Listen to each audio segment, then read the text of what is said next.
Përshëndetje të nderuar zonja dhe zotrim, përshëndetje të dashur miqtë e mi, ja ku po ritakohemi sërish me mua Tyron Alilin për të ndarë me ju lajmin që në fakt na pikëlloi të gjithëve.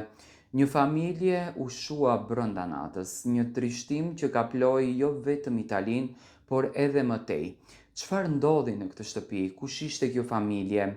Cilat ishin ëndrat e këtyre fëmijëve? Fëmijë që në fakt ishin duke u rritur dhe duke ëndërruar që një ditë do të ishin dikushi. Por kjo familje mbylli sytë mbrëm në banesën ku ato jetonin. Mbrëmja e djeshme në Itali nuk solli vetëm errësirën e zakonshme të natës.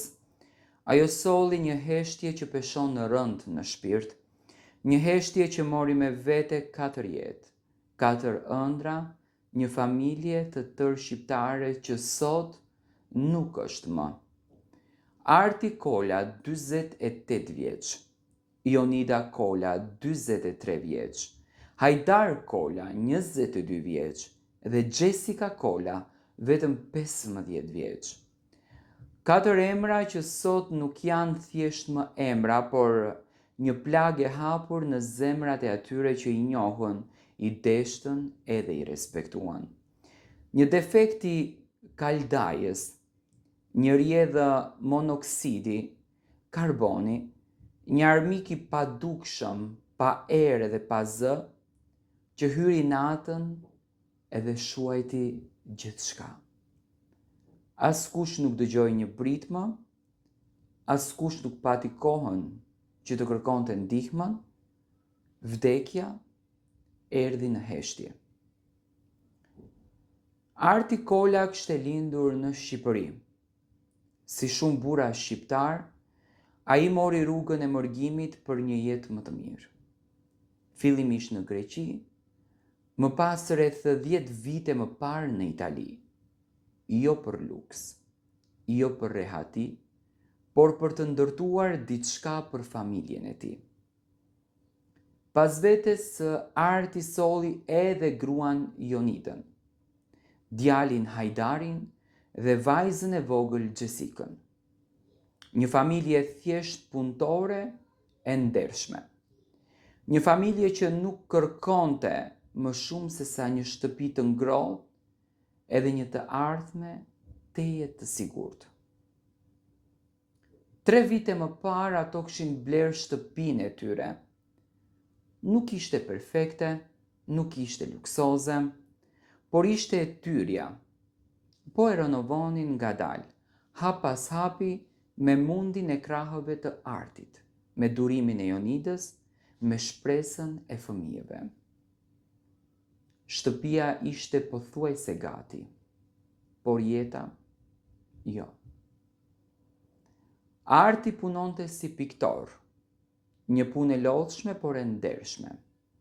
Fqinjët flasin për të me shumë respekt.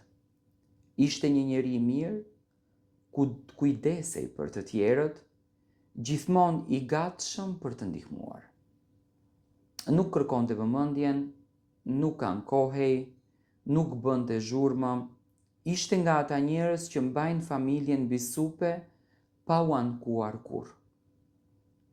Ai nuk ndërtoi vetëm mure, ai ndërtoi siguri për fëmijët e tij, ai ndërtoi qetësinë për gruan e tij që e deshte aq shumë. Ionida ishte shtëpiake, një grua që ja kushtoi jetën familjes së saj.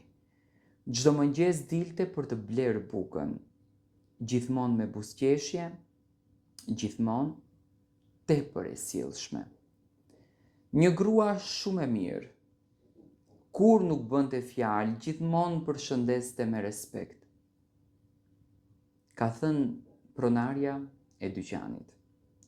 Ionida ishte ajo që mbante gjallë frymën e shtëpisë, ajo që priste fëmijët me ushqim gati, ajo që dëgjonte hallet e tyre, ajo që qeshte me ta edhe lutej për ta në heshtje. Një nën që nuk kërkoi kur asgjë për vete, një nën që sot mungon realisht pafund. Hajdari, djali i vetëm, ishte vetëm 22 vjeç, i ri me gjithë jetën përpara. Kishte studiuar hidraulik në një shkollë të mesme në Luka dhe punonte si elektricist për një kompani lokale. Asnjëherë vonë, asnjë justifikim, një djalë punëtor nga një epokë krejtësisht tjetër, thonë kolegët e tij.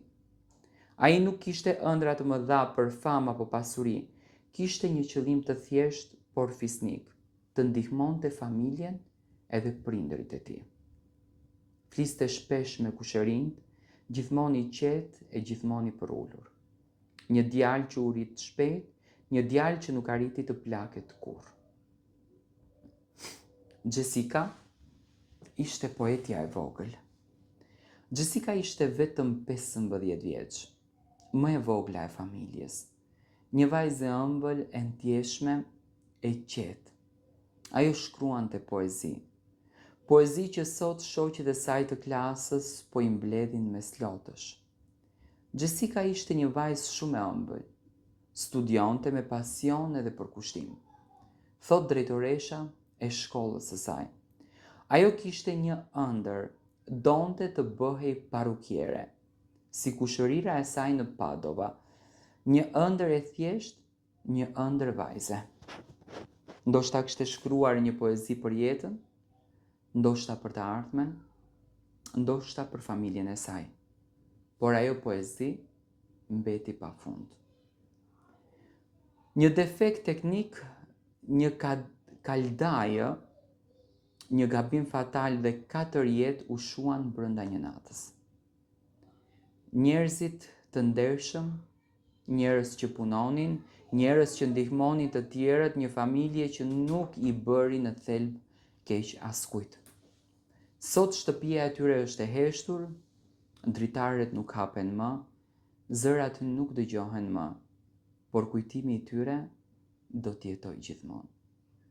Në fjalët e fqinjve, në logët e shokëve, në poezitë e Jessicës, në punën e ndershme të Artit, në sakrificën e Jonidës, në zemrën e pastër të Hajdarit. Prehu në paqe, familja Kola. Kjo nuk është vetëm një histori, është një kujtesë, një thirrje për kujdes, një dhimbje që na bashkon të gjithëve. U prehshin në paqe, drita e tyre mos u fikt kurrë në kujtesën e të gjithëve. Në fakt kjo është historia e familjes së mrekullueshme Kola, e cila ditën e sotme mbylli sytë për gjithmonë, në nënheshtjen e natës, në errësirën e natës. Djali 22 vjeç, vajza 15, bashkëshorti 43 dhe Jonida 42 vjeç. Ditët në vazhdim do t'u jepet edhe lam të mira e fundit në atë dheun e tyre.